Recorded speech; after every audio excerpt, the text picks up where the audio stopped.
Lawrence has joined us. So, Chairman Melton, if you would like to go ahead and say a few words and kick off the meeting, we're ready to start. Okay, good afternoon, everyone. I hope everyone's doing well today. Let's call this Audit Committee meeting to order. And Director Shaw, do we need a motion to approve the agenda for the committee meeting today? We do. Okay, do I hear a motion to approve the agenda for the committee meeting? Eddie Roberts, I make the motion. Do I hear a second? Second, John Barker. Okay. All in favor? So I guess the motion, motion passes. We'll have to do roll call since we're on the telephone. Okay. So, would you like to do? Yes, I'll do the roll call. Chairman Melton? Here. Commissioner Tomaso? Here. Commissioner Barker? Here. Chairman Roberts? Here. Thank you. Anyone else from the staff?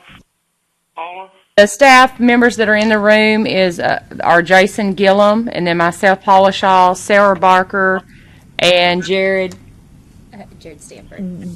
Jared Stanford, who is our paralegal and will be here for a short period of time. I understand he's going to be leaving us. So, but that's who we have in the room with us. And hey, well, don't forget about me. I think I already told him. Carter Lawrence, Assistant Commissioner. He's on the other side of the room. I didn't see him. Yeah. Hey, Commissioners. Hello, and this is Commissioner Lawrence. Are you present? I physically, mentally, spiritually, I am here. He's in the room. He's just on the other side of the podium. Gotcha. So now we need to roll call. Okay. If you'd like to go ahead and move for the roll call for the agenda, I think that'd be the next order of business. Okay. Let's do the roll call for the agenda.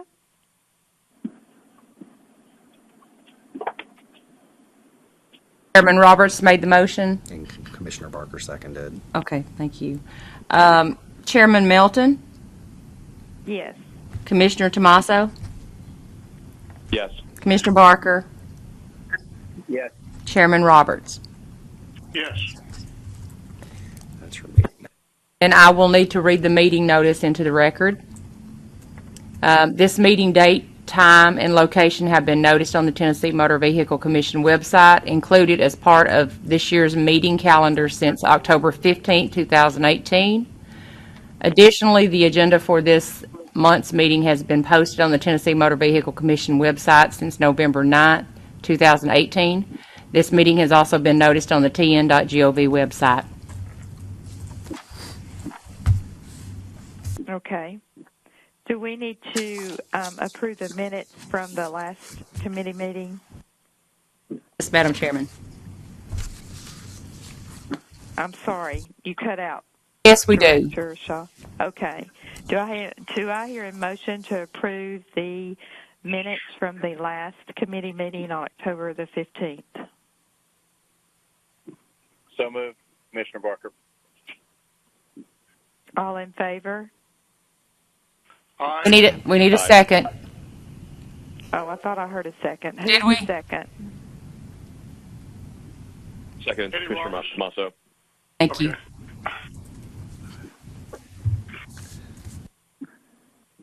All in favor? No, we'll have to do a roll call since we're on the phone. Everything will have to be by roll okay. call. I'm sorry. Okay. that's okay. Chairman Melton, Yes. Commissioner Tomaso, Yes. Commissioner Barker, Yes. Chairman Roberts. Yes. Motion carries. Okay. I guess now we need to move to our new business, which is the fiscal year 2018-2019 budget. Yes. Have we received that? I think that's Commissioner Lawrence. Would you like to speak to the budget for the new fiscal year? Yes, and hey, commissioners, hope y'all are doing okay on this gloomy day. So to kind of pick up from the last meeting that we had, there were a couple of things that y'all had wanted to go over. I think chief amongst those was because we had not finalized for you in the format that you were accustomed to seeing how your year-end closed out. We have those. I understand that Paula made that available for you in a format that aggregated with the previous fiscal years as well. So I was going to talk through some of the things that we had discussed last time, and obviously if you've got any questions at any point, feel free to interject with kind of touching on some of the highlights. So from the fiscal year closeout, fiscal year 18, which would be noted in your... Lawrence. Yes. Commissioner Lawrence, this is Commissioner Mel. I hate to interrupt you, but I'm trying. What did you have a budget exactly for the 2018-2019? So I've got the. Do you have a budget for that, or is it not available? So we the budgeting process that's done is occurs officially on a much higher level, on a divisional level, and not on the program level. We forecast our expenses and estimate our revenues. So yes, we have that in the sense of we have some anticipations, but it's not a formal budget process in the way that we submit up to the General Assembly our budget for the division. That's not done on a program basis as well. So I know that's a little bit pedantic, but there's a little bit of an important distinction there between the two if you take the meaning. Okay.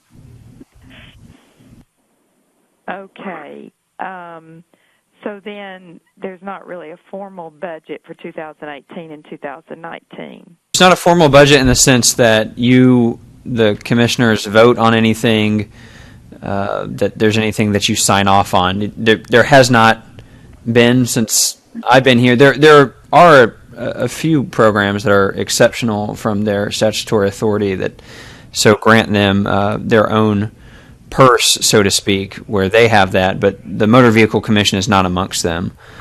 So that's not something that has traditionally been done.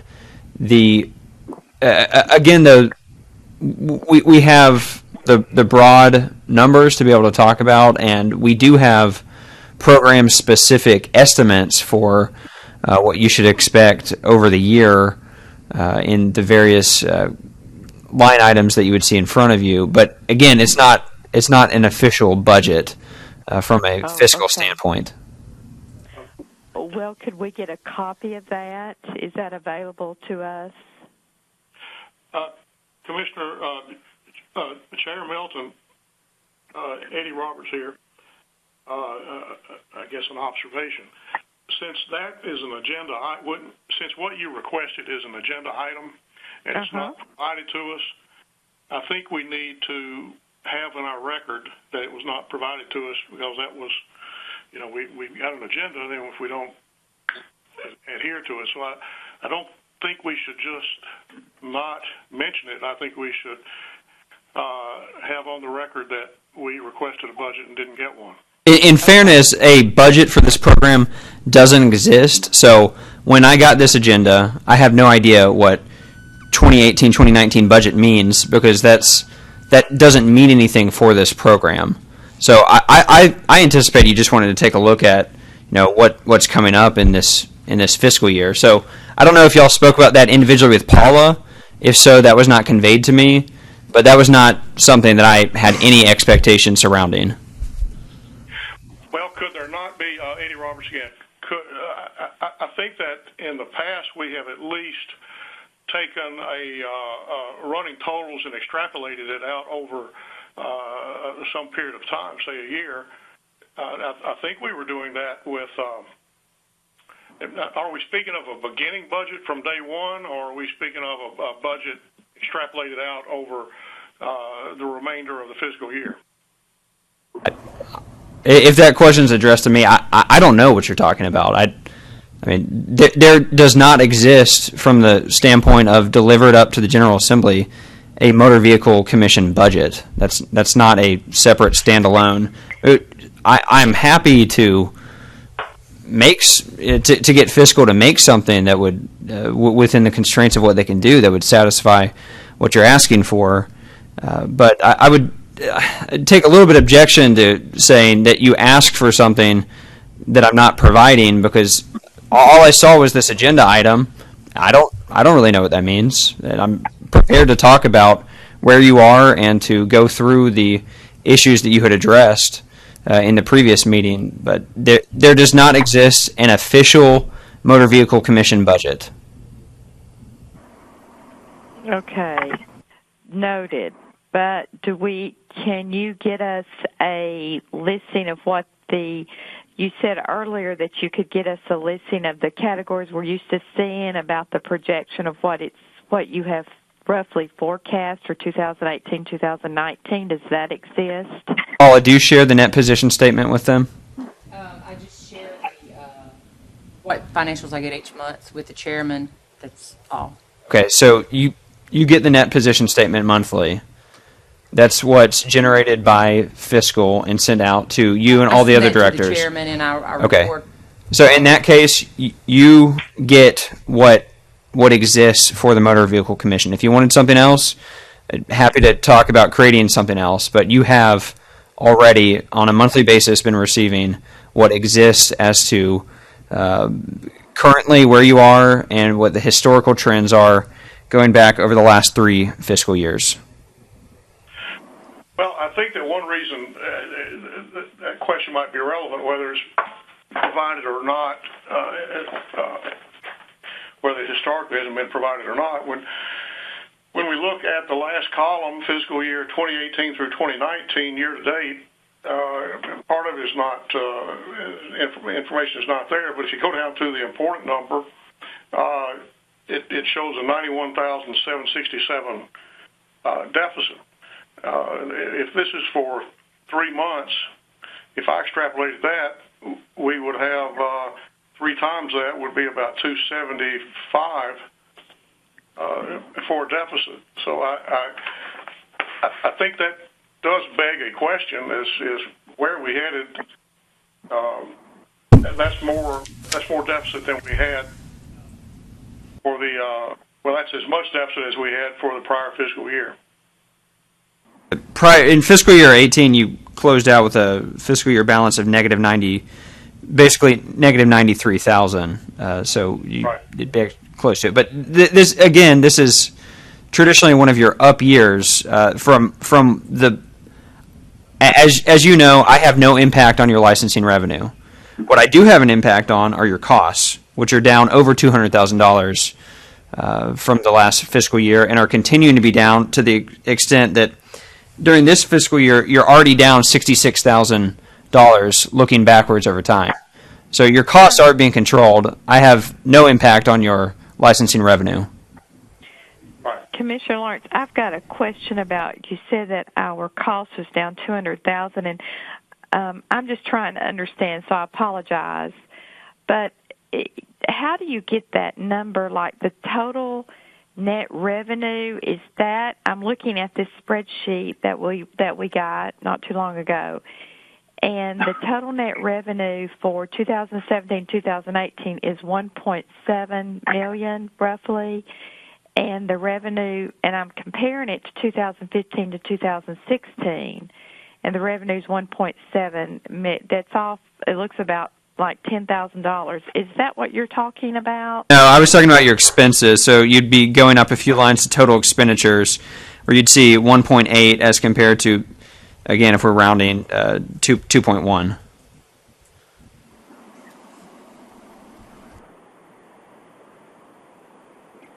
Okay. Commissioners, and this is Paula Shaw. I just want to, for the Commission's clarification and for Commissioner Lawrence's clarification, this spreadsheet that we're referring to is just a document where we put together a comparative a document, and both the committee and Commissioner Lawrence have just actually got a copy of this in the last couple of days. I think Chairman Roberts had asked for something that was in a format that was more easily understood, so we just kind of put it all together in one document. So I just want to make sure everybody understood which document we're talking about it and why everybody's looking at it on short notice.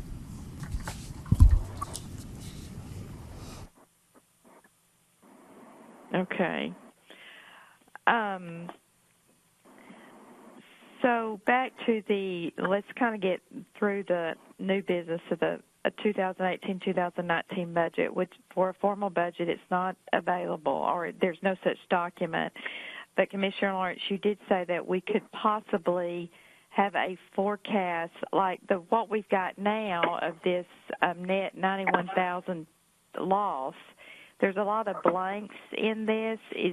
Do you have like a forecast on what this could be for this year? So every single month, Paula gets the net position statement, which includes the historical trend and the historical revenue, which is forecast then over the remainder of the year.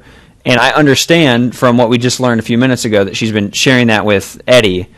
So that is something that not hitting the ball that y'all have right now. If you're looking for forecasting out within the individual categories there on the sheet that you are looking at is more of a year-end closeout, which is a slightly different format than the net position statement. So it does not exist in the exact same in that same format, where we would be able to immediately show you communications and shipping was in fiscal year 17. You've so far spent $5,000. You could expect it to be $20,000 for the remainder. That doesn't exist in that format. We have the more broad categories of the revenues and the expenditures forecast out. Again, if you are asking for it to be broken out individually by line item, I can talk with fiscal about creating such a document. But that is not something that exists right now. Okay. Well, I agree with Commissioner Roberts. I'm kind of concerned that it's a negative 91,000 and we're just 3 months into this year. The trending's not looking too good. Now that does stand out. And for instance, if you go, maybe that column, I mean, are we just examining this in arrear, or are we privy to any type of forecast budgeting through the year? And I'm regressing to that, but if you go to the salaries and wages at the top line, 150,143, year to date, if it's 3 months, that extrapolates out to 600,000, I guess, 4 times that. Or should be times 4. So when Paula put some stuff in the year to date, and she put salaries and wages, this is part of a difference between the net position statement and the year-end closeout that you're looking at that doesn't capture the information perfectly.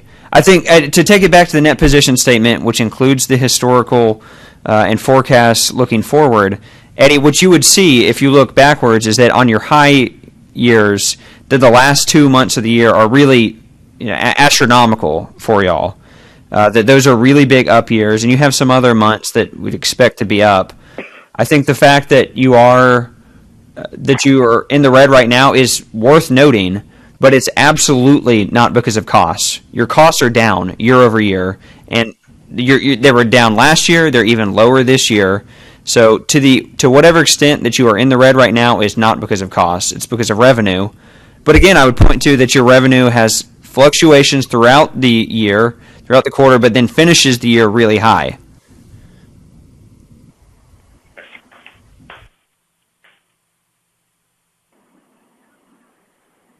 Okay. Let's move on to, does anyone else have any questions about the 2018-2019 budget, comments about that?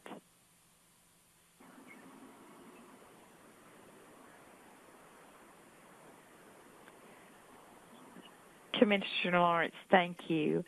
Could you go into, let's just start discussion, the fiscal year in closing 2017, 2018? I know you started it and I kind of interrupted you, so could you please continue on what you were saying there? Sure. So within that item, a lot of the points that you have below we would hit on as we go through some of those. So maybe to save us going through line by line, I was going to say that as we talk about the third category of identifying significant increases and decreases, that would get a broader look at fiscal year 18 to talk about. That was my idea. That said, if the commission wants to go through a line by line approach, that's also fine. So I'll just pause there and see what y'all wanted to do.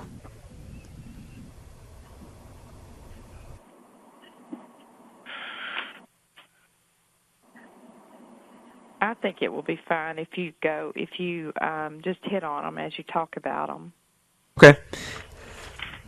All right. So the second category then that was put on this agenda is identifying commission-managed expenses. That is primarily your payroll and temps. So that and the temps in the category that you would see in front of you fall under the third-party professional services. And the payroll is primarily, let's see, in your category, you would see that in regular salaries and wages, longevity, overtime, and benefits. So that is broadly what the commission is directly able to manage from indirectly manage from an expense point in most regards. As you know, Paula is your employee. The remainder of the employees are divisional broadly, obviously work for Paula and work with Paula to make sure that she's appropriately staffed, both with the full-time employees as well as with temps. So you would see on there right now, for example, if you look over fiscal year 18, a third-party professional service, which again is your temp, at close to $57,000. That's something that Paul and I, in talking about, have identified that is not going to be filled for the remainder of this year, so that contract is going to expire. So you will see a decline in that category. There's been a period of time now with an open position within the commission, so would expect to see, because it's been for a couple of months now, that at the end of this year you would actually likely see another decline in your regular salary and wages. And then also decline in your third-party professional services. So broadly, in what you impact the commission, you should expect to see a decline in your in that category. How many people does this category represent? It's 7, right, Paula? Or then plus 1 for the temp, 8? 7 people, including me. 7, including. What about is the temp? The temp is in the third party. Yeah, but is she part of the 7? No. Okay. I don't think so. You have to go back and count them. So the She wasn't in that number. 57,000, does that represent one temp?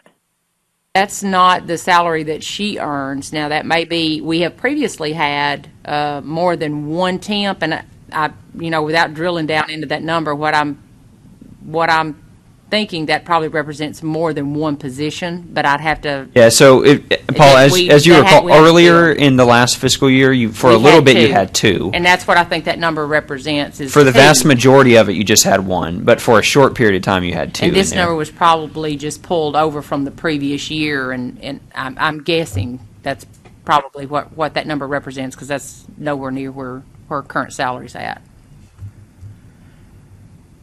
Okay.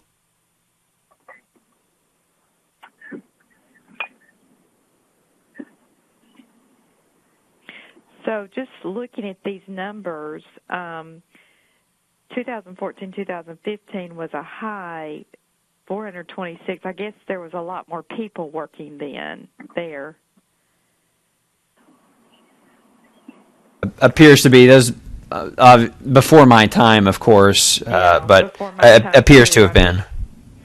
There were, and I think there were some of the field staff salaries in that particular budget year. Commissioner Lawrence probably wouldn't remember that, but I think at that point in time there were some of the field staff salaries added in to the budget during that time.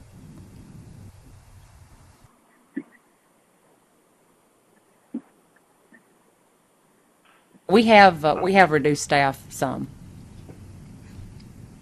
What are state professional services? State professional services is broadly, it's kind of a catch-all that includes a lot of things. It's got rent, utilities, STS charges. The state accounting broadly uses that for things that are not otherwise easily categorized. So it's like a miscellaneous. Yes, broadly.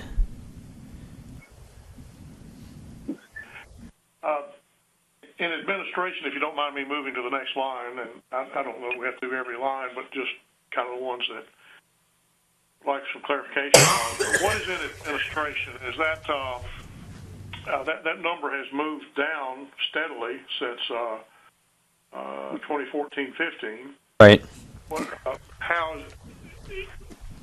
Who is in that? So that's my office, and the reason why you would have seen a decline in admin that year, in fiscal year 18, is that when the fiscal director left, rather than replace that position, I centralized and outsourced the fiscal services in order to lower my office's costs.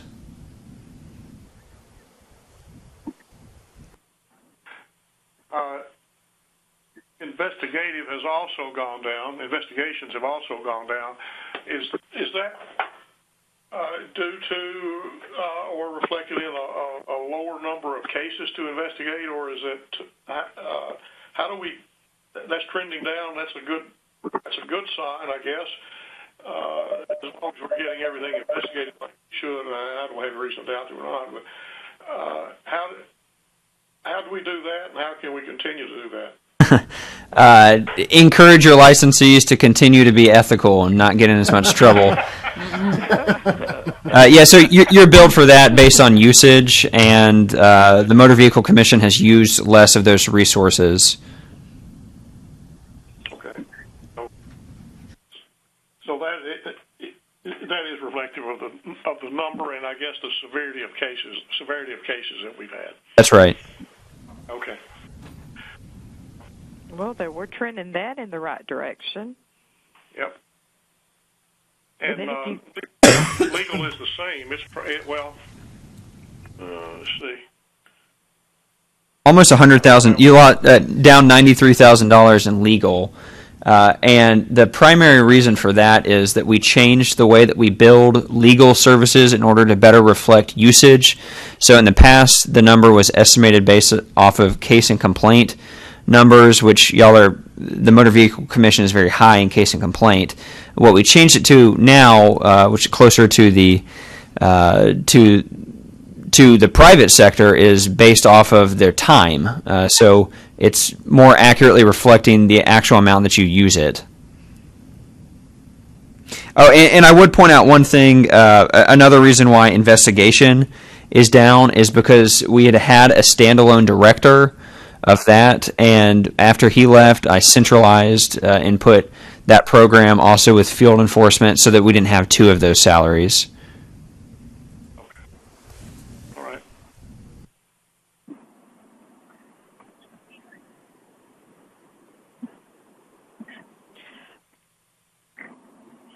Can we talk about licensing revenue then, if we, Madam Chairman? Well, before we get there, let's go back and continue talking about what you were talking about, the customer service center and the centralized complaints. That looks like it's a new, I guess that's, what's, if you don't mind, Commissioner Lawrence, what's that? Yeah, so let me first take centralized complaints is the handling. We centralized first with the division and now across broader divisions within the department, the processing of complaints. So when a complaint is submitted, whereas it initially went to a complaint coordinator within the program, it instead goes to a centralized office who process it more efficiently and also cheaper than it had previously happened. So that would be another reason why you would have seen a decline in your salaries when as you look backwards and you said, oh, our salaries used to be a lot higher. Part of the reason for the decline is that as some of those positions, as there was a standalone, someone who focused exclusively on complaint processing was outsourced to a broader centralized. And then the customer service center is the same idea, but instead with answering phones and taking some of the simpler questions that licensees call in for to be able to quickly address those. So it's basically a call center. Probably the easiest way to think about it, with individuals who have program-specific area within categories, so that they are able to take calls related to the Motor Vehicle Commission and, of course, all the other programs. So, There was just kind of a jump in that when it jumped up about $50,000 between 16 and 17, so it must have grown a little bit. Yeah, it did. So that was when it really ramped up. It went from being a piloted program to growing, expanding in order to be able to better meet those needs. Okay. So yeah, so you're right. That was about a $50,000 increase, which is why I'd mentioned earlier the $216,000 yearly decrease from the previous fiscal year.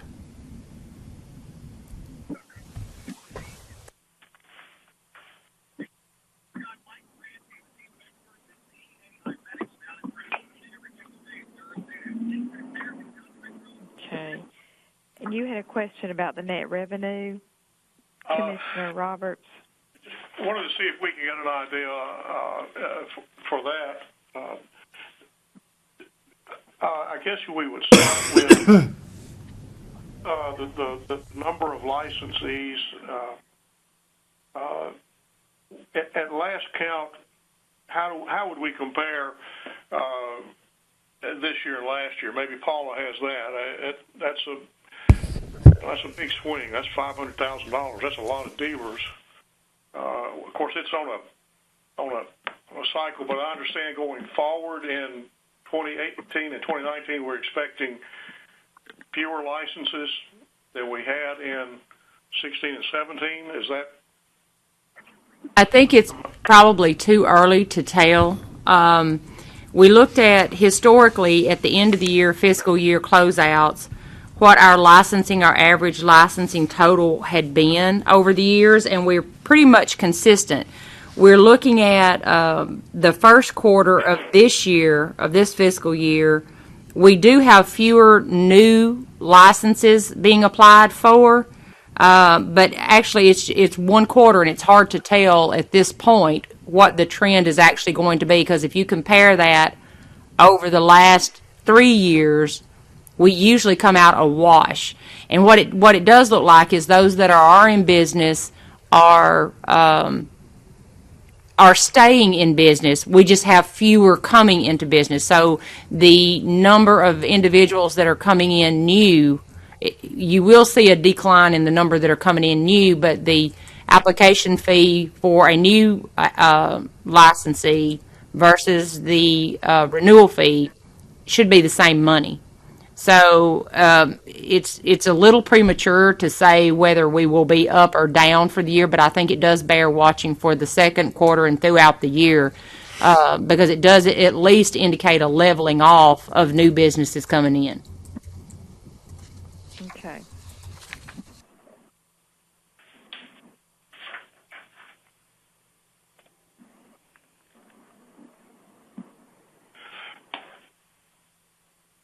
Paula, would that same scenario be reflected in our licensing revenue late in the fiscal year 2018? Because my recollection is that we were tracking toward a deficit of about 182. I think that might have been, it might have been May or June. I'm sorry, I can't give the date on that report, but we were tracking about 182, and we wound up at 92. It's a great improvement. I don't want to look a gift horse in the mouth, but is it typical that we have a lot of new licenses coming in? I don't know, third or fourth quarter of a fiscal year? Well, I'd be afraid to speculate on that. What I can do is provide the numbers for the year-end close by each license category for 2016, 17, and 18, if that would be helpful. Would that help you with some information? Just in general, for dealers, for example, you had 3,747 dealers at year-end close, fiscal year-end close in July of 2015. At fiscal year-end close in 2018, you had 3,777. You had a pretty good increase on your salesman's license from 15 to 18, from 15,991 to 17,009. The decreases, I'm trying to look at an area where we actually had a decrease. RV manufacturers actually increased a little. RV dealers increased a little. Your dismantlers have a decrease. In 2015, you had 298, and in 2018 it's 261. However, there's a fluctuation in the 16, 17 years, and actually I think one of those numbers looks like there's I've got questions about that particular number. But it looks like it's that between renewals and new applicants, it looks reasonably steady. Auto auctions, you've got, in 2015 you had 28, now you have 29. You had, one year you had 32, so you've had some come in and go out. It appears to be pretty steady, but this first quarter seems to have some fluctuation in it. But it's more in the number of new applications that's coming in. That doesn't speak to the renewals that'll be coming in. And then as the field staff goes out to do inspections, if it's been a year and a half, whatever period of time since they've been inspected, they may find some businesses that have closed and submit an out of business. For example, in 2018, you had 3,777. We had 54 that closed, 17 that expired in the first quarter. So this is taking away from the first title, the first quarter, looking at it comparatively. You lost an overall number of 71. So that brought you to like 3,706, and we added 72 during that period of time. So plus or minus 1, it brought us back to a wash of 3,778 for the comparative first quarter of the 2018 fiscal year. So it's a little premature to be able to tell. Okay, thank you.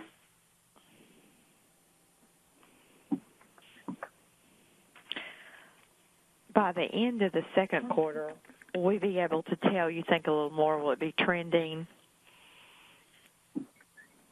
I think we would have to watch it to know if it's just some type of anomaly that we're seeing with the industry leveling off.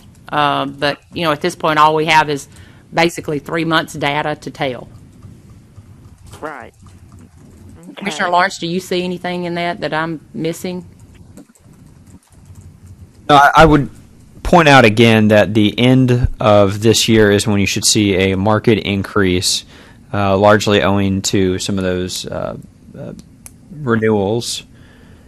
I would also point out that your expenses continue to decline. So should you see revenue leveling off or even slightly retreating because of the work that's been done to control your expenses from a 2-year cycle, which of course, as we all remember, is what's important from a sunset perspective, you would still be fine.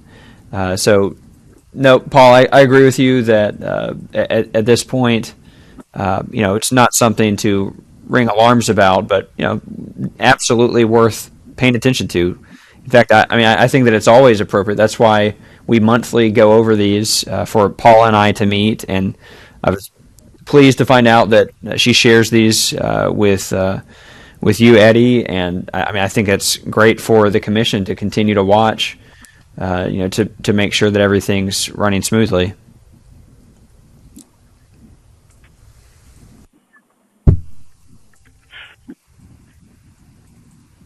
Well, we've had a good year compared to 2015, 2016, which was another year that was off for revenue. The revenue was about the same for 2015, 2016 as in 2017, 2018, and the deficit is much smaller. So my congratulations go out there, and gratitude goes toward that good number, an improved number that we have at the 92,832. Yes. And hopefully this year we'll have an improvement and look more like 2014, 2015. That would be great.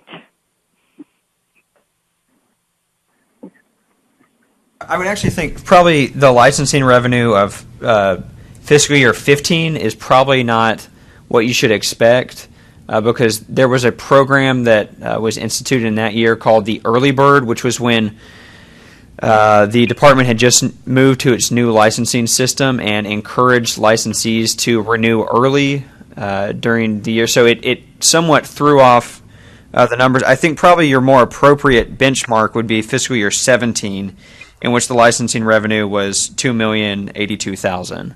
That's probably closer to what you should be expecting rather than that 2.2 fiscal year 15.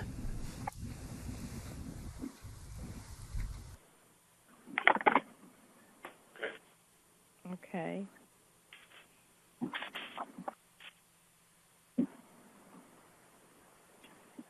Well, I have a question. What is Commissioner Lawrence, what is the status of the risk assessment? Are we going to do one, or?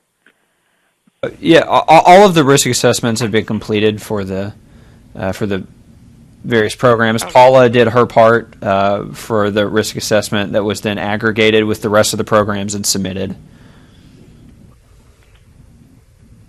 Okay.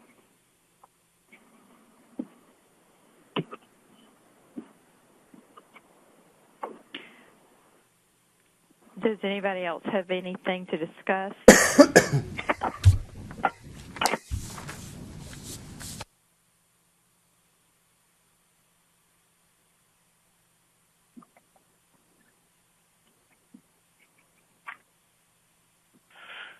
I might ask for some input on this.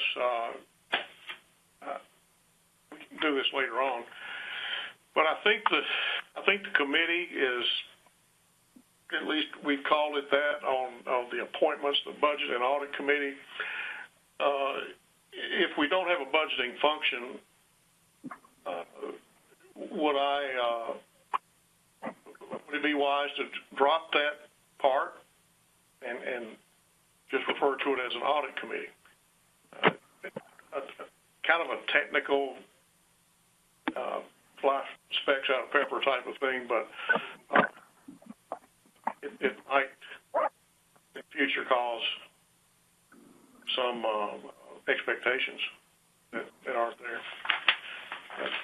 That doesn't need any action at this time, I think. I think I might just poll those and see what you think later on.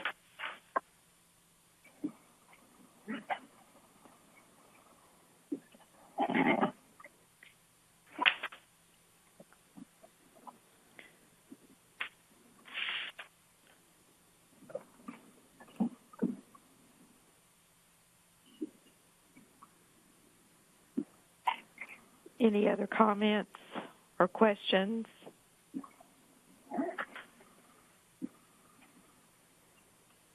And we don't have any old business.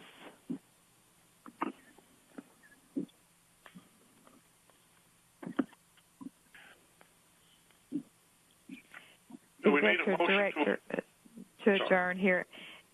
Director Shaw, did you have anything else you think we need to go over? Nothing comes to mind. I think it's basically this was a follow-up to the previous meeting just to go over those few outstanding items. And so I think that's probably we've wrapped up what our agenda is at this time. Commissioner Lawrence, thank you for getting us the information and for explaining what you did today. We appreciate it. Oh, you're welcome. And commissioners, I am always my goal is to be as transparent as possible.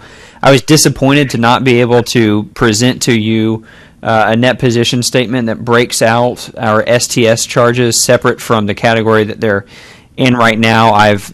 Fiscal is working to do that. It's been a little bit of a heavier lift than we had anticipated. But my goal is that you are getting accurately charged only for what you're using, and that you're able to see what you're actually using, so that you're able to make policy decisions in line with that. So to kind of pigtail on that whatever information that you want from me, if there's additional, if you want to know more about a category, I'm happy to run that down for you. In the process, we might be something that we discover anachronistic that needs to be changed. So I'm always receptive to anything, not just from this subcommittee, but from the broader commission. If there's anything that y'all want to talk about, we're happy to do that. So thank you for letting me speak with y'all today. And if anyone needs anything, you know how to find me, or probably even more easily, you know how to find Paula. I know that, and you'd be able to get something from me. So thank you, and hope everyone has a good rest of the gloomy day. Thanks, Carl. Okay. Okie doke. Do I hear a motion to adjourn the meeting? I move to adjourn the meeting.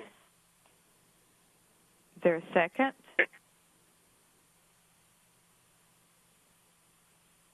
Wait a second.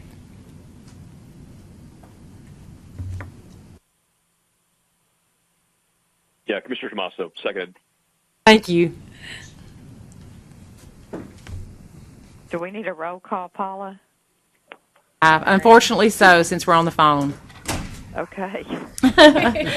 Commissioner Melton, Yes. Commissioner Tommaso, Yes. Commissioner Barker, Yes. all right, Chairman Roberts. Yes. Motion carries. You're adjourned. You. Thank you. Thank you. Thank you. Thanks, everyone.